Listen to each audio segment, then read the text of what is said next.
que puedan tener. Entonces decíamos, hoy 4 de febrero 2024, El Salvador, este país centroamericano, histórico país centroamericano, decide su nuevo presidente, presidenta, vicepresidente o vicepresidenta y 60 integrantes del Congreso de la República. Eran 84 miembros del Congreso, diputados, pero en el gobierno actual por la mayoría del Congreso, etcétera, que tiene el presidente actual, Bukele, que ha sido electo en el 19, pues redujeron a 60. Y eso mismo ocurrió también con los municipios, o con lo que serían en otras partes los gobiernos municipales, de 262, si mal no recuerdo, a 44, 40 municipios ahí que tienen que elegir en los próximos meses, ¿no? En esta jornada electoral. ¿Y qué tenemos que decir de El Salvador, amigas y amigos? Salvador es un país bastante sui generis porque de Centroamérica o del continente tal vez es uno de los pocos países que tiene cerca del 50% de su población, ¿sí? De lo que representa su población actual en el extranjero, es decir, de migrantes, especialmente en los Estados Unidos. Son alrededor de 6.300.000, de esos alrededor de 2,5 millones, 3 millones están en los Estados Unidos. ¿Qué más tenemos que decir? El Salvador es el país más pequeño continentalmente hablando del continente de Vía. Obviamente, en el Caribe hay países que no llegan a 200, 300 kilómetros cuadrados, pero El Salvador es apenas, es decir, dentro del mar, como islas, ¿no? Pero en el caso del continente, El Salvador es el único país pequeño porque tiene 21.000 kilómetros cuadrados, es decir, del tamaño de un municipio, de muchos municipios de Centro o de Aviala del Sur. ¿Qué más tenemos que decir de El Salvador? El Salvador es un país que ha hecho historia últimamente porque apareció allí un presidente de la República, Nayib Bukele, que hizo historia. Nos guste o no, hizo historia porque hay mucha gente que sabe de El Salvador por Nayib Bukele, porque por su política, más allá de que si estamos o no de acuerdo del tema de la seguridad, eh, han logrado, por lo menos aparentemente, poner, digamos, cierta certidumbre en el país a través de su estado de excepción constante, creo que desde el 2021 en adelante, y Salvador va a elecciones en pleno estado de excepción, bastante particular, y pues esto lo ha hecho Nayib Bukele y la gente dice que Nayib Bukele, esta estrategia de lucha contra, entre comillas, la inseguridad, también que se amplíe y se establezca en el continente, porque el continente está viviendo uno de los momentos más difíciles de su historia. Con el tema de la inseguridad. Están viendo ustedes cómo está el país de Ecuador. Ustedes están viendo hasta ayer cómo está el país de Chile, ¿sí? La delincuencia, al parecer, incendiando toda la parte sur, ¿no? Y similar situación ocurre, por ejemplo, en el Perú, y así sucesivamente en todas partes la inseguridad, y entonces cuando Nayib Bukele encarcela, ¿no? Muchas decenas de miles de gente, ¿no? Tachados de delincuentes sin antes preguntarles o procesarlos, pues eso al parecer le gusta a la población. Pero bueno, son las 7:10 y está con nosotros Ángel Flores. Él es del espacio de Milpa y esta es la entrevista que les habíamos prometido, El Salvador Decide 2024. Por favor, Ángel, saluda a la audiencia. ¿Quién es Ángel y qué es Milpa? En cuestión de un par de minutos, explíquenos. Active el micrófono. Eso, gracias, Ángel. Sí, primeramente un saludo fraterno y combativo a quienes nos escuchan y nos ven en los diferentes medios, redes. Mi nombre es Ángel Flores, formo parte del Movimiento Indígena para la Integración de la Lucha de los Pueblos Ancestrales del Salvador, MILPA, una organización que nace a partir de las diferentes amenazas que enfrentamos en los territorios, específicamente en la franja costera marina de El Salvador, ante megaproyectos de inversión impulsados desde el propio gobierno, como también iniciativas económicas de sectores corporativos o empresariales que actualmente están asediando y adueñándose de los bienes comunes a lo largo y ancho de nuestro país. Específicamente, en mi caso, junto con otros compañeros de la zona oriental, hemos iniciado un proceso de resistencia en contra de uno de los proyectos emblemáticos que ha impulsado el gobierno, en este caso de Bukele, que ha sido el aeropuerto del Pacífico, lo cual ha implicado la violación de una serie de estándares internacionales, así como también de derechos colectivos de las comunidades indígenas y campesinas. Y a partir de esta situación hemos ido articulando también con otras comunidades amenazadas en diferentes puntos del país ante estas iniciativas económicas que simplemente implican el despojo de comunidades rurales a costa de vulnerar sus derechos y también beneficiar intereses claramente privados. Bien, Ángel, muchas gracias.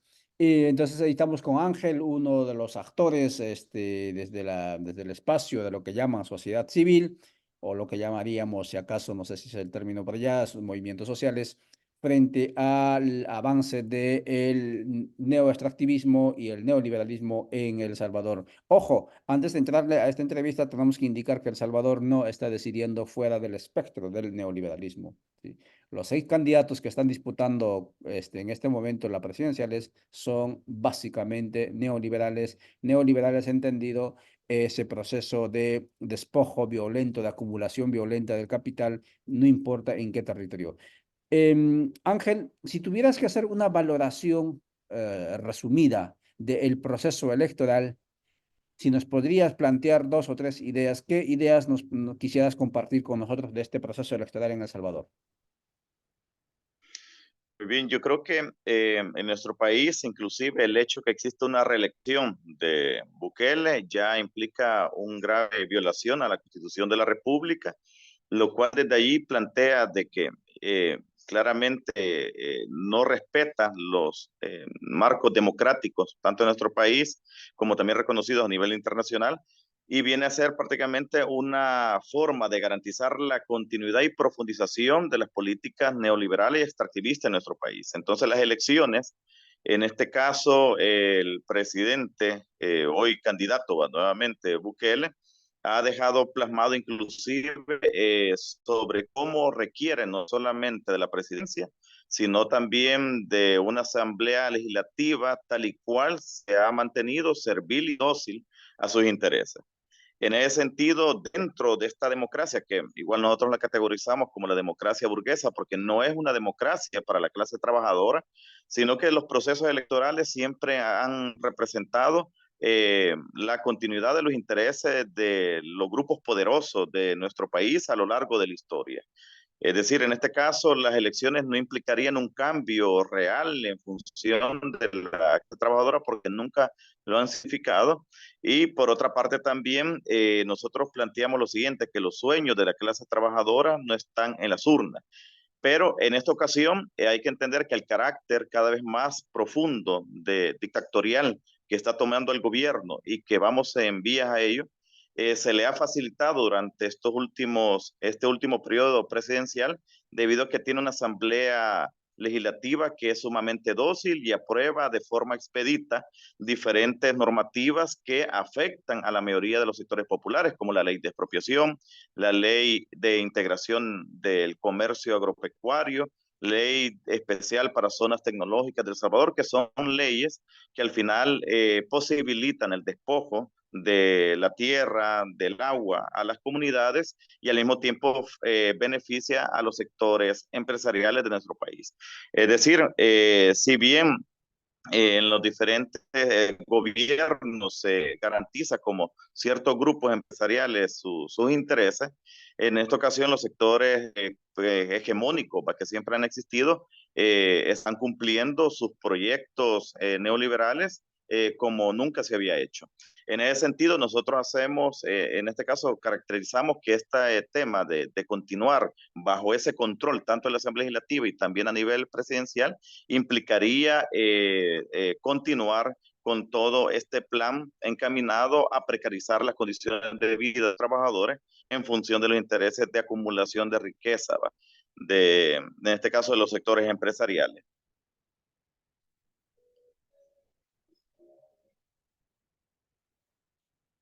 Muchas gracias. Estamos conversando con Ángel Flores del movimiento Milpa, haciendo su valoración sobre este proceso electoral que el país ha vivido. Hay un elemento que él acaba de indicar.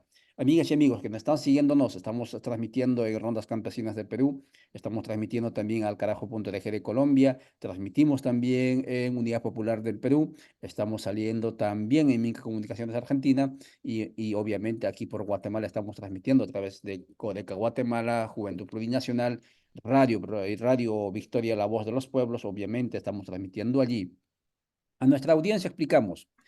En la parte de Centroamérica, a diferencia de la parte del centro de Abya, a diferencia del sur de Abya, ¿no? Que es así como lo llamamos a nuestro continente en el proceso de la descolonización que vivimos, las constituciones de las repúblicas, en el caso de esta parte del continente, no admiten la reelección porque vienen de una historia, y eso es lo que se ha plasmado como artículos pétreos, de una historia de constante dictadura, constante, digamos, usurpación de funciones por algunos que llegaban al poder y se eternizaban.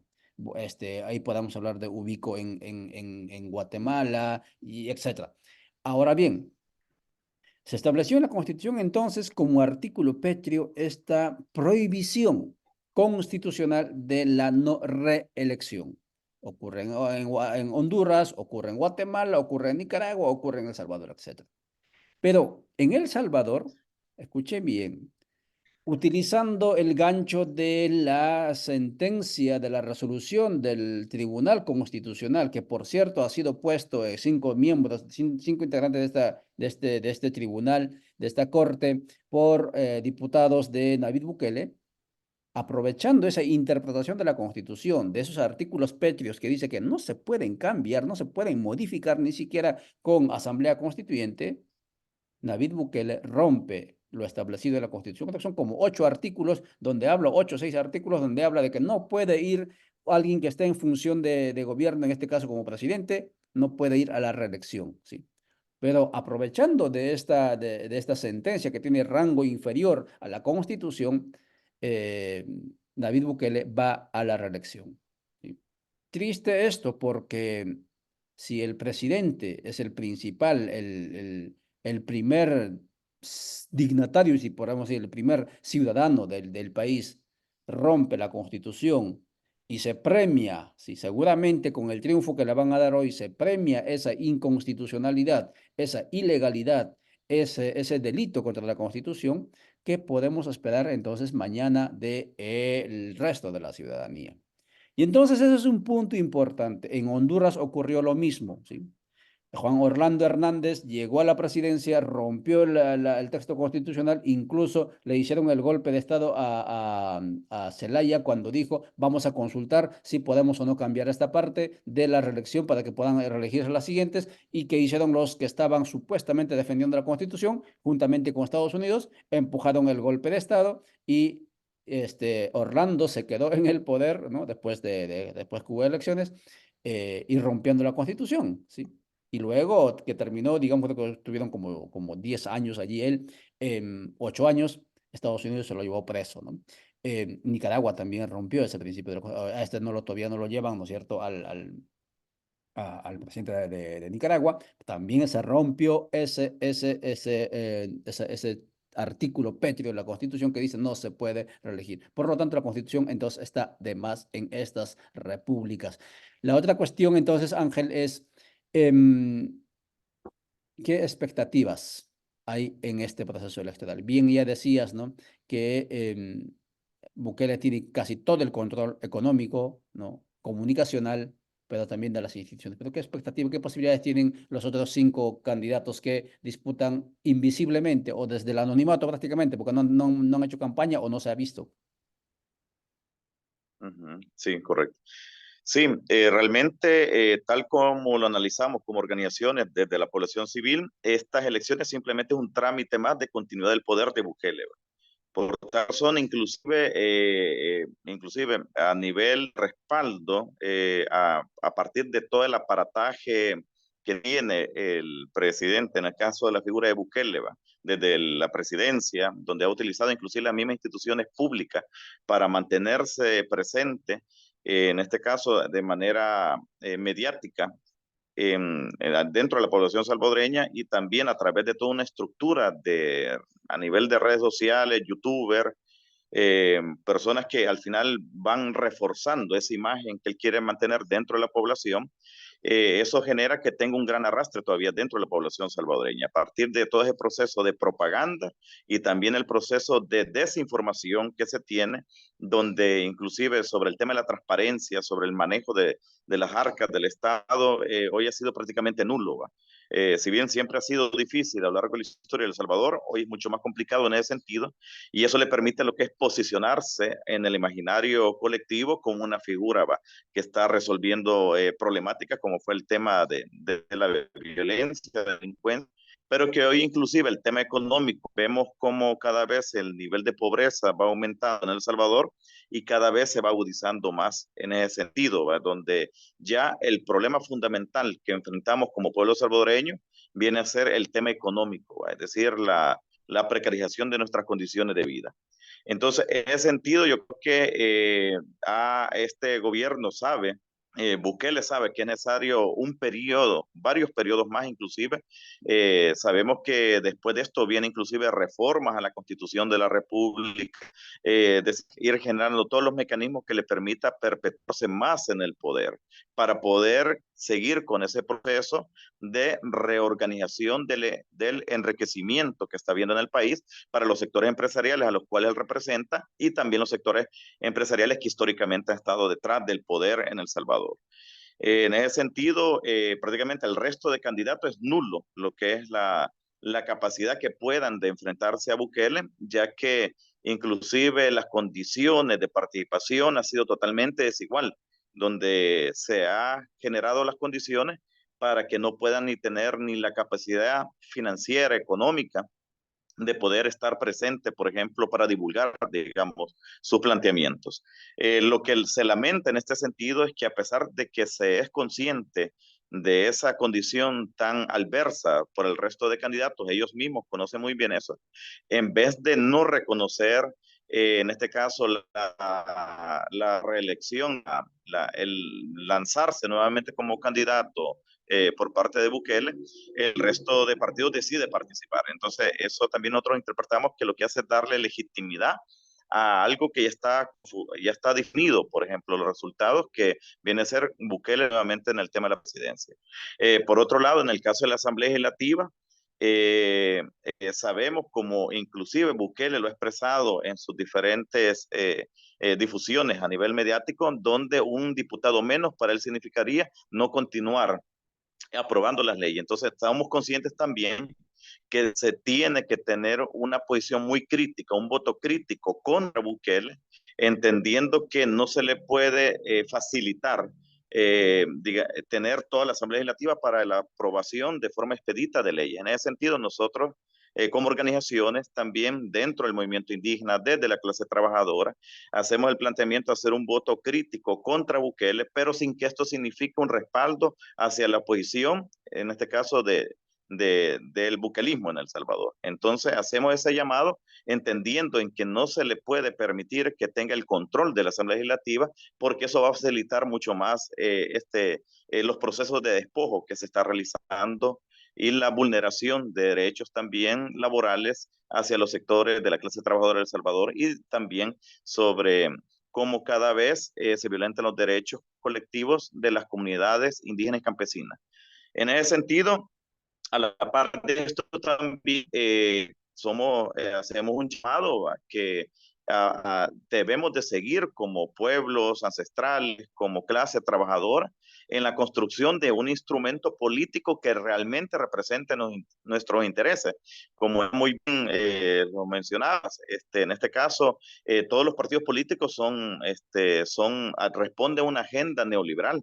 En ningún momento han representado los intereses de la clase trabajadora ni de los pueblos originarios del Salvador. En ese sentido, es también hacer un llamado a hacer ese voto crítico contra Bukele, que es notificando el respaldo también a los partidos de oposición, sino siendo conscientes que no tenemos que generarle las condiciones que le faciliten la aprobación de leyes voraces en contra de los sectores populares. Pero por otro lado también hacer el llamado a la construcción de un instrumento político desde los pueblos originarios, desde la clase trabajadora, para poder defender nuestros intereses de forma contundente.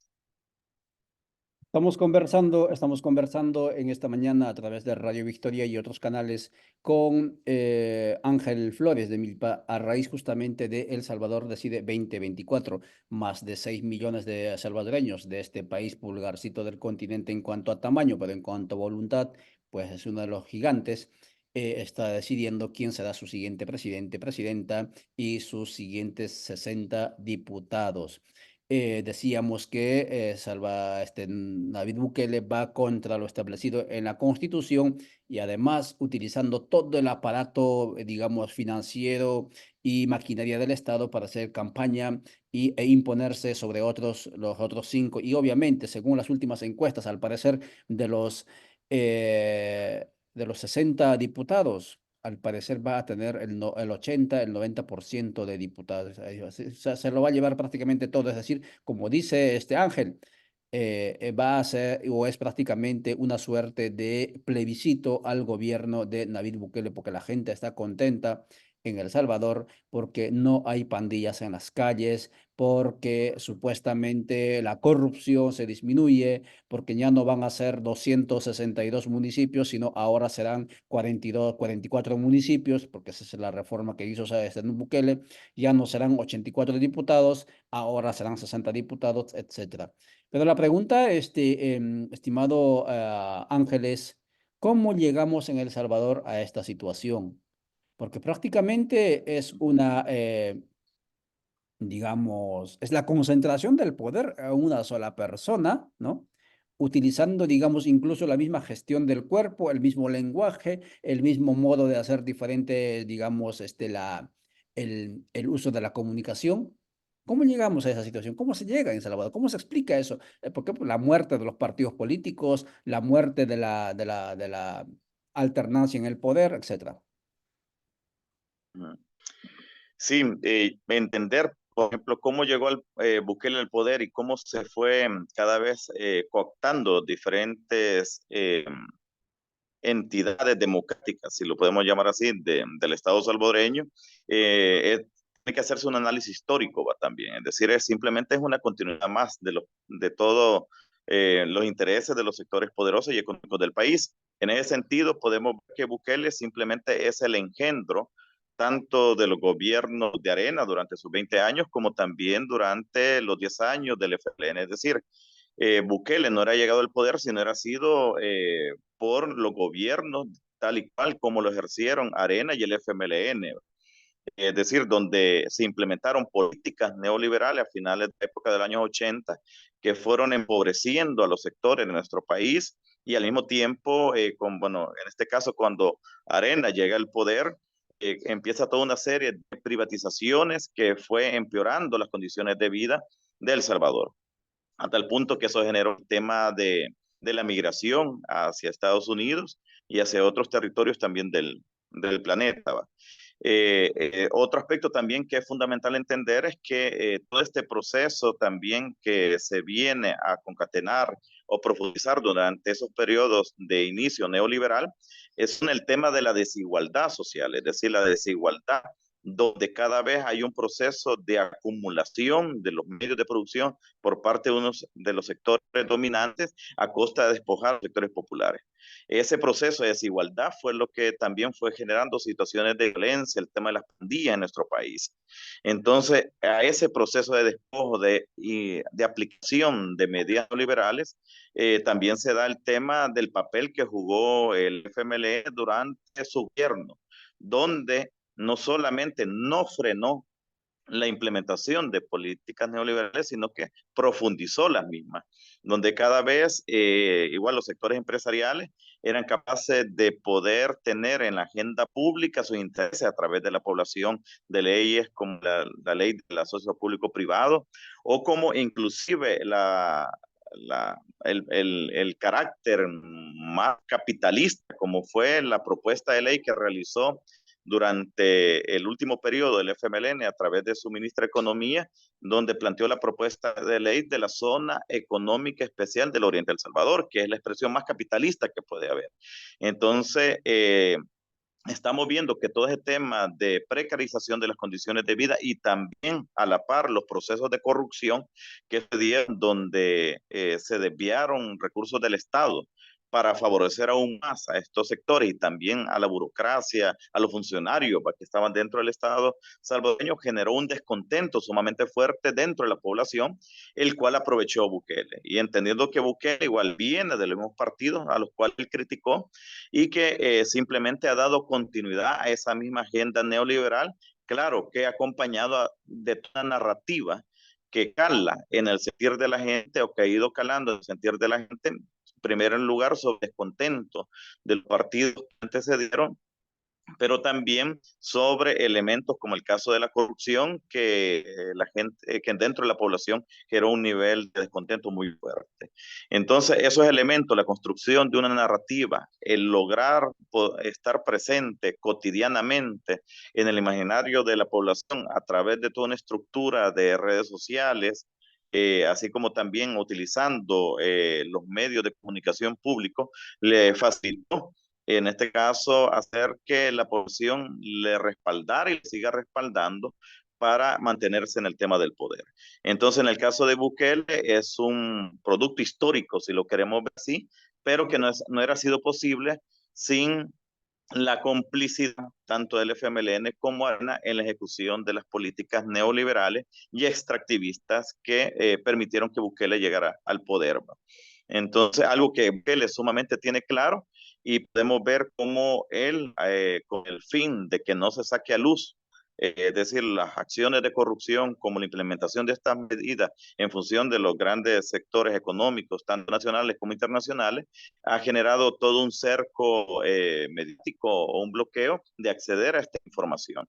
Por eso el tema de cómo hoy es mucho más difícil poder acceder sobre el tema de transparencia en el aparato público, porque Bukele es consciente que eso fue que permitió que Arena y el FMLN cayeran. Entonces está dispuesto prácticamente a cometer esa situación de tal manera, entendiendo que los niveles de corrupción hoy son mucho más fuertes, es decir, Bukele ha hecho lo mismo y a una mayor escala en comparación a los gobiernos del FMLN y Arena aquí en El Salvador.